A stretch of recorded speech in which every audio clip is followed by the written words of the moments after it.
првите реакции на британите, дека се чувствуваат загрозени и оштетени при реализација на наплатата на извршените решенија. Кое е вашето видување како извршител и кое е вашето видување како член на комората, представник на извршната комора, на комората на извршители? Дали треба да има измени во законската регулатива и вашата дејност да биде вратена во рамките на судовите, да бидете извршители кои работат во посебен оддел на судот или и натаму како сега да функционирате независно? Со што апсолутно е факт дека се забрза наплатата на извршените решенија.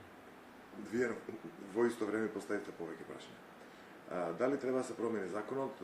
Тоа е општо прашање, законот се менјава постојано, никој пат законот не е целосно 100% добар, затоа што квалитетот на законот не зависи само од содржината на него, на текстот, него е тоа како се применува. Ако нешто е добар текст, а никако не може да се примени, најчесто се оди кон тоа да се смени законот. Одделно е прашање колку е тоа добар метод на решавање на проблемите. Ние како земја општо имаме една тенденција на често менјавање на нормите, па тоа доаѓа до инфлација на норми и така натаму на прописи.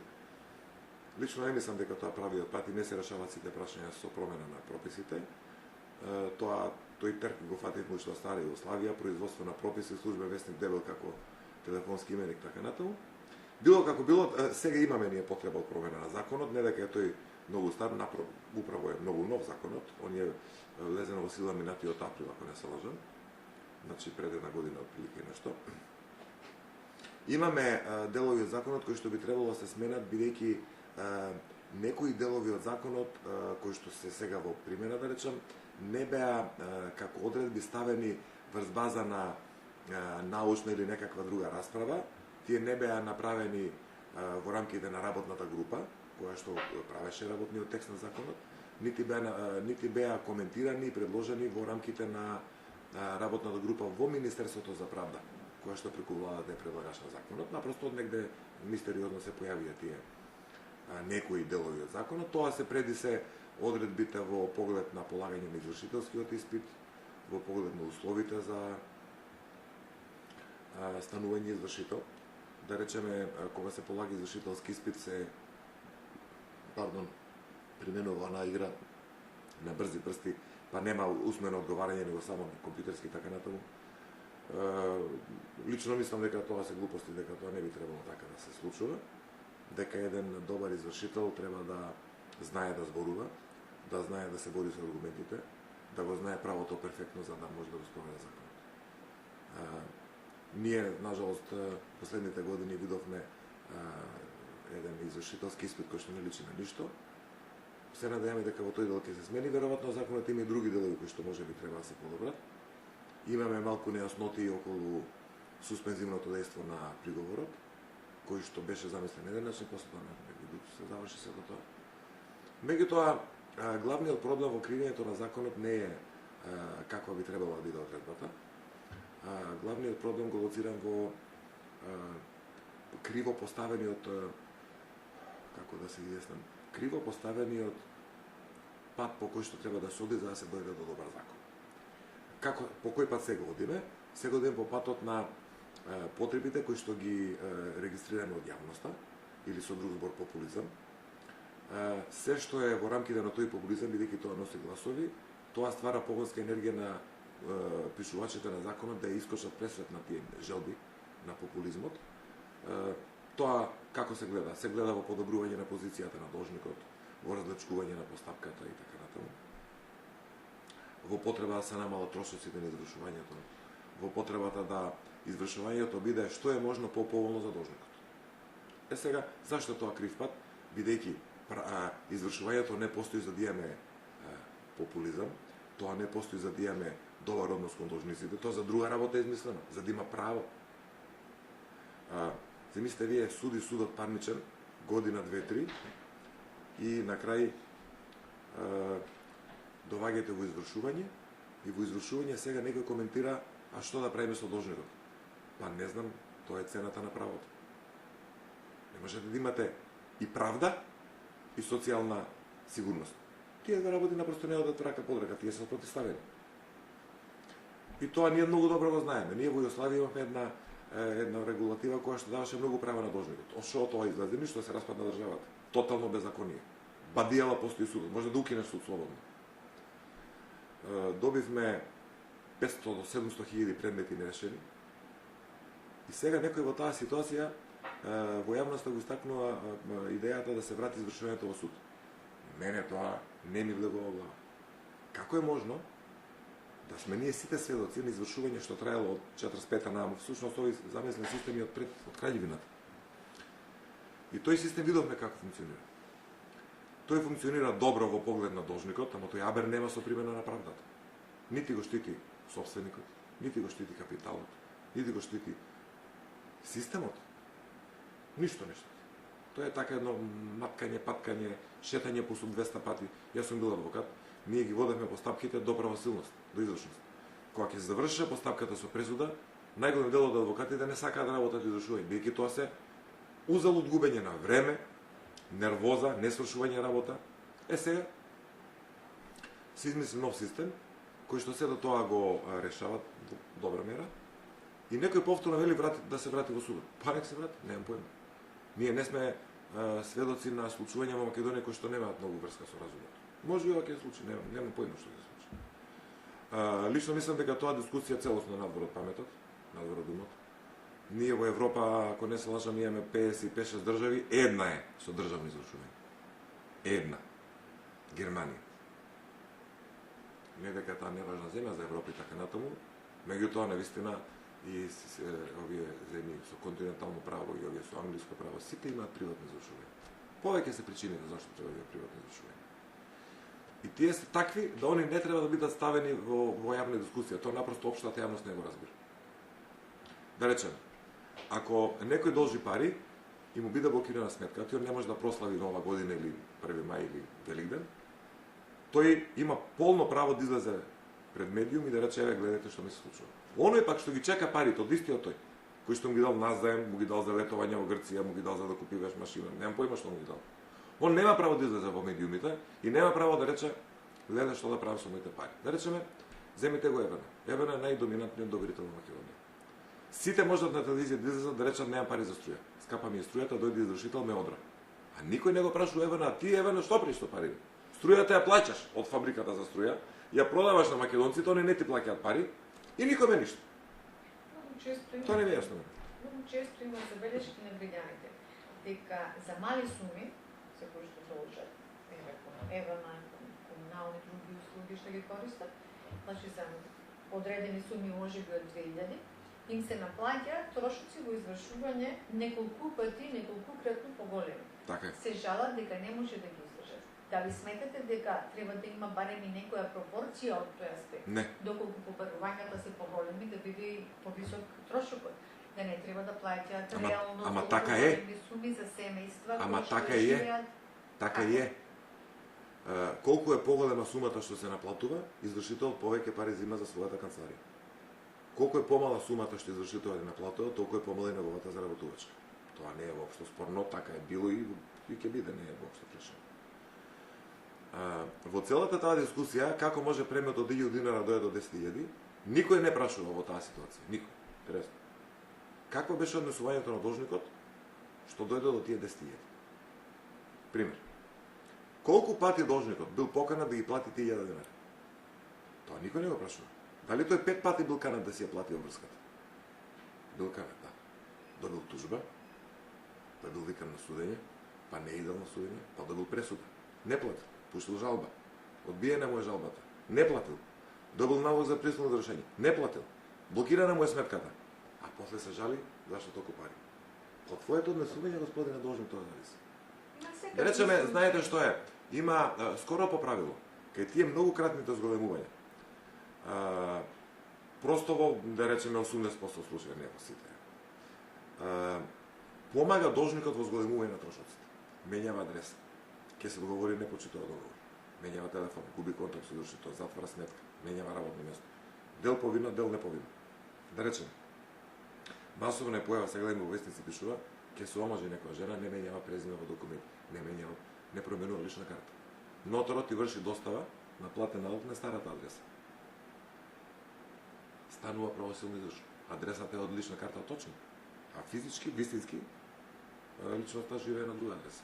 Меѓутоа, да речем на црно, нигде не е пријавена. После крив некој друг. печеле камати. Семејства кои не ја промениле адресата, кои што воопшто не биле ниту поканати да одат на суд, ниту ја примиле поканата, ниту во сандаче била оставена, па им стигнуваат извршни решенија за сметки стари пред неколку. Тоа е она што ви го зборам пред што што е поминат најверојатно и според законот за облигациони односи рокот за нивна реализација за нивна наплата. Проблемот со недоволно квалитетно контактирање на извршниот орган или на нотарот со странките, минатата влада се обиде да го реши она што ви го споменав преска со промена на нормативата.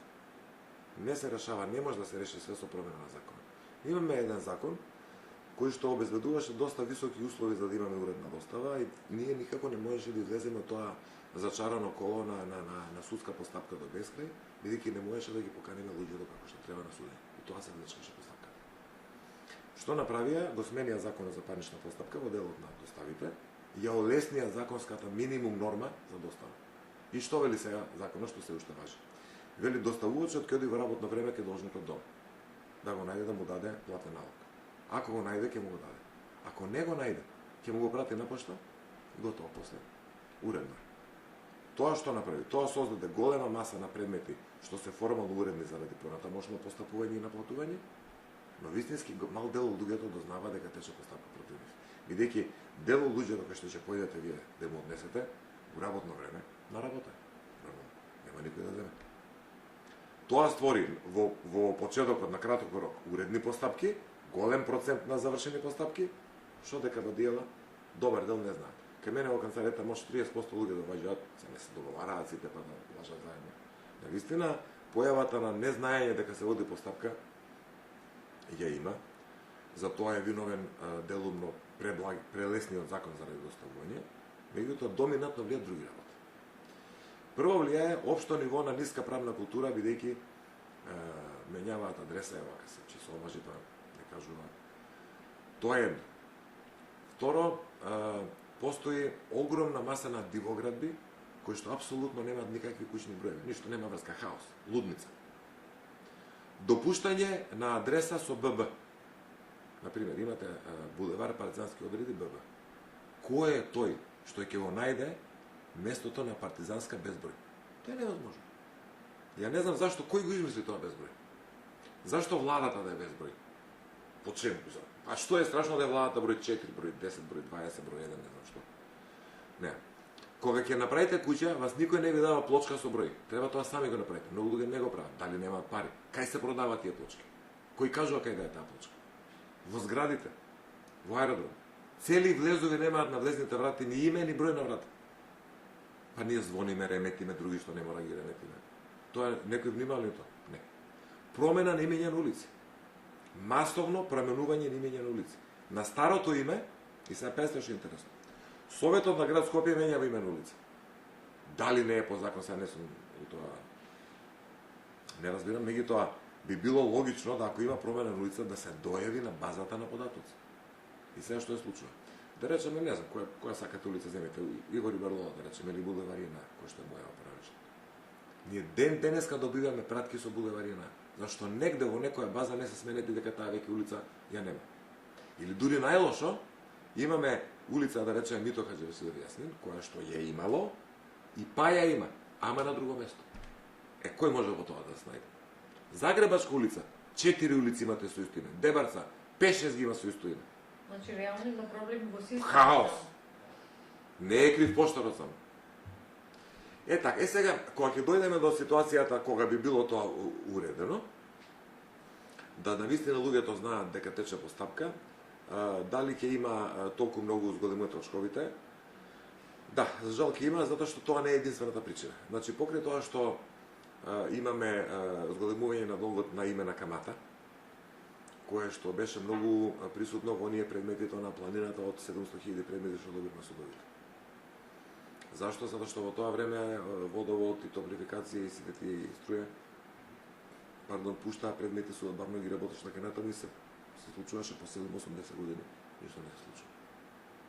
Тоа створи големи камати. Тоа веќе не се случува последните 2 до 3 години, преку нотариите оди брзо. Према тоа сега се е во голема мера намалени предметите со големи каматни износи.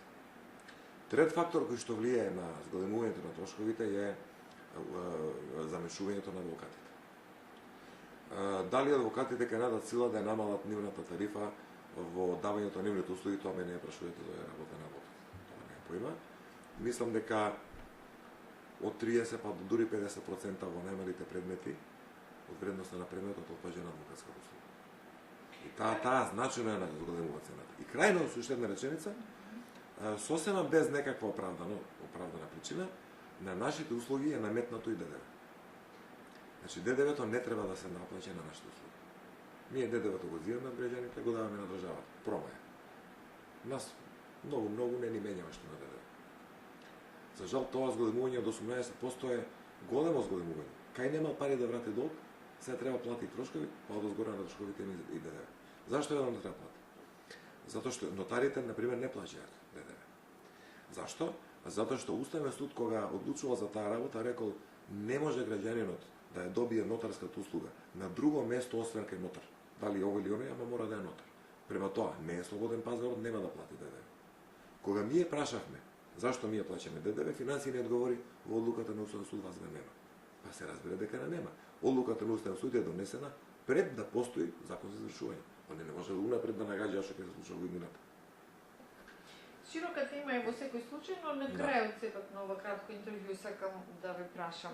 Како да се прекине таа спрега која што очигледно во нашето општество постои, а штети врз семејствата од кои што се извршуваат, се реализираат извршните решенија. Спрегата е судство, адвокати, извршители, во позадината остануваат некои пријателски, лукративни интереси, кои што одат на штета на должниците. Не можам да одговорам на ова прашање, не ми е многу јасно, морам да ви кажам. Значи, спрегата која што постои помеѓу адвокатите, судот, извршителите и нотарите, таа е функционална, таа е природна. Јас не можам да работам ако не добијам предмети. Предметите углавном ги подготвува адвокатот. Ги издава нотарот или судот.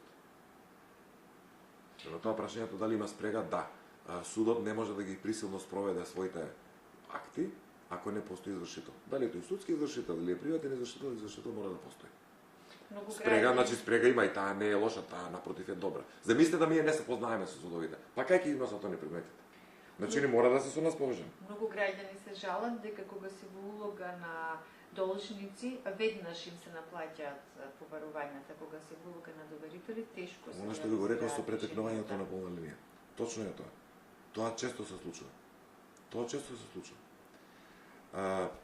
Значи, граѓанинот кој што по некоја причина останал должен за некоја сметка, може би за некој долг или кон банка, не навлегувам заради што.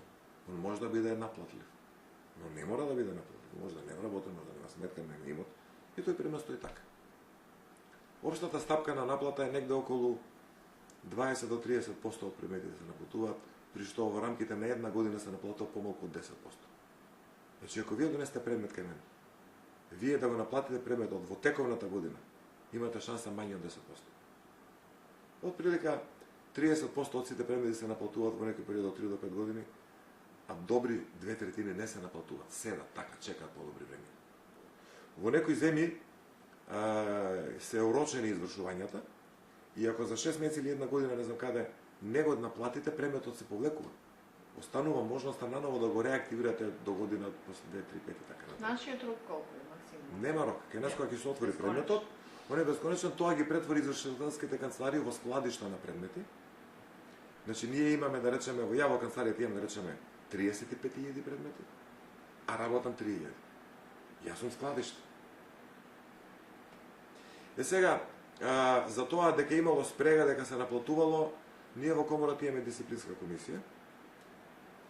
Имаме чести представките против извршители. Да, имаме дисциплинска комисија, има и комисија за надзор во правда. Тој што пушта во комора обично и во правда пушта углавно така да. Тие се движат помеѓу 300 до 500 годишно. Бројот на представките е многу висок, бидејќи таква е општествената клима, нели едноставно идеологија на популизам, како да кажам. Луѓето сметаат дека им се нарушени правата. Да речеме, една од најчестите забелешки е зошто ми е блокирана сметката, ништо не сум добил. Па не треба да добиеш. Како тоа сите свати дека треба да добие, не ми јасно. Тама работа. Тоа сега еве најново гледаме, у притвор треба да отиде да после 300 правни лекови. Нема врска. Притвор си да веднаш. Извршење си да веднаш, се блокира сметка веднаш. После се доставува ако имате забелешка на извршувањето, ќе вложите правен лек. Никаде во светот не му се вика на должникот донеси кило злато. Не му се одзима, затоа се вика присилно извршување, се вика доброволно извршување. Според работата на дисциплинската комисија, има ли прекршување во работата Има, на извршителите? има прекршувања. Кои мерки се преземаат? Сега ќе ви кажам, има прекршувања, значи од овие 300 до 500 годишно преставки, тие различно помеѓу 20 па до 5, 60, 70 дисциплински постапки годишно сме изведували. Значи така, како која година. Тоа резултира со 10 до 15 годишно дисциплински мерки. Мислам дека во комората тренутно сме негде скоро половина испоказнати. Дисциплинските мерки се, да речеме, ако се во оваа година 15 мерки изречени, обично имаме 10 опомени и 4-5 парични казни, прилика така, некој се односи. Имаме изречено до сега за овие 10 години комора, ако не се лажам, 2 до 3 суспензии. Имаме и еден престанок на функцијата, одземање на лиценцата. Пред неколку години беше тоа. Бројот на казнетите извршители, споредено со бројот на извршителите, наспроти останалите, како да кажам, присилни органи во земјата, значи полицајците, цариниците, судиите, сите тие се на некој начин слични со нас. Ние сме апсолутни рекордери по број на постапки и по број на казни. Што сакам да речам, овој притисок и овој популизам створи погон кај покренувачите на дисциплинската постапка. Се напросто извршителите се прогласени за категорија која што е згодно, погодно и убаво да биде казнувани, ако морам нешто тука да дополнам. Да речеме, ние сме контролирани во врска со нашиот квалитет на работа од судот. Странката што не доволно пушта приговор, судот донесува одлука. После таа одлука имаме право и на жалба, мислам не ние, него овие што се странките. Ако погледнете колку акти се издадени од сите ние извршители и колку пати тие акти се укинати на судот, ќе дојдете еден фрапатен податок дека ние сме најмалку 10-кратно, та и повеќе, поквалитетни од судот. Како? Ако судијата има 10% укинати одлуки, таа влага во категоријата на квалитетни судии. Значи 90% не укинати, 10% укинати. И сега гледайте, судијата има норма од прилика 30 предмета месечно, годишно е 350 предмета. Ако му се 35 укинати, он е горе-долу добар судија. Ако му се 20 укинати, он е се сосема квалитетен судија. Е така. Извршител издава годишно. Ја во мојата канцеларија издавам годишно барем едно 20.000 налози. Ми се укинуваат по приговор. Ја еден, ја два, ја три. Колку посто е тоа? Тоа не е во посто, тоа е во промили. Значи, нашата работа, кога ја цени судот, ние сме неверојатно квалитетни. И покрај тоа, во јавноста доминира мнение дека ние сме апаши и дрпачи и не знам што. Тоа е една напросто судбина, ни усуд. Нас ни го рекол тој и странците. Вие никад нема вика да успеете, да ги натерате, нити новинарите, нити јавноста, вас да ве гледат реално. Ја мислам, ако би се гласало сега да се врати извршењето на до суд, ќе успее таа работа. И тоа ќе успее само заради тоа да се добие неквалитетно извршување. Пошто тоа ќе се добие. Тоа ќе се добие, јавноста ќе биде среќна, ја не знам која е смислата на тоа. Пошто гледате како е.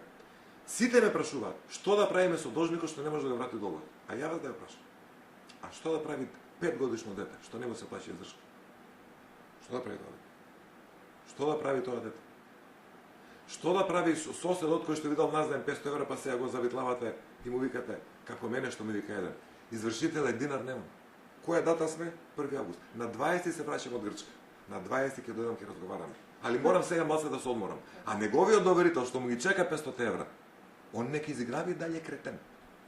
Има секакви случаи, јас благодарам за разговорот.